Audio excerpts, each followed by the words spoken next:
11 கட்சிகள் இணைந்து உருவாக்கிய அதிகாரப்பூர்வமற்ற எதிர்க்கட்சி கூட்டணியான இக்காத்தான் பிரிஹாத்தின் ராக்யாட் அல்லது IPR நாட்டின் எதிர்கால திசையை வரையறுக்க ஒரு தேசிய மாநாட்டை நடத்தவுள்ளது. கன்வென்ஷன் ராக்யாட் சேவ் மலேசியா, அதாவது மக்கள் மாநாடு மலேசியாவை காப்பாற்றுவோம் என்ற கருப்பொருளில் அடுத்த ஆண்டு தொடக்கத்தில் அது நடைபெறும் என IPR செயலக தலைவர் டத்துஸ்ரீ அஸ்மின் அலி தெரிவித்திருக்கிறார். இம்மாநாடு மலேசியர்கள் இன்று எதிர்நோக்கி வரும் பொருளாதார வாழ்க்கை செலவின உயர்வு, கல்வி மாற்றங்கள் மற்றும் நாட்டின் நீண்டகால வளர்ச்சி போன்ற முக்கிய பிரச்சனைகளை மையப்படுத்தும் என்றார் அவர்.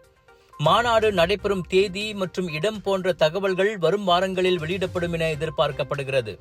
IPR கூட்டணி தலைவர்கள் இந்த மாநாடு மடானி அரசாங்கத்திற்கு மாற்று வழித்தடமாக செயல்படும் ஒரு ஒற்றுமையான கொள்கை திசையை உருவாக்கும் முயற்சியாகும் என கூறுகின்றனர்.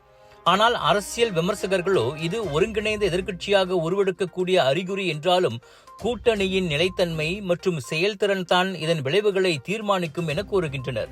மக்களை பாதிக்கும் விஷயங்களுக்கு போராடும் நோக்கில் பெரிகாத்தான் நேஷனல் கூட்டணி கட்சிகள் மட்டுமின்றி டாக்டர் P. ராமசாமியின் உரிமை, P. வேதமூர்த்தியின் MAP உள்ளிட்ட கட்சிகளும் இணைந்து கடந்த ஆகஸ்ட் வாக்கில் IPR-ஐ அமைத்தன.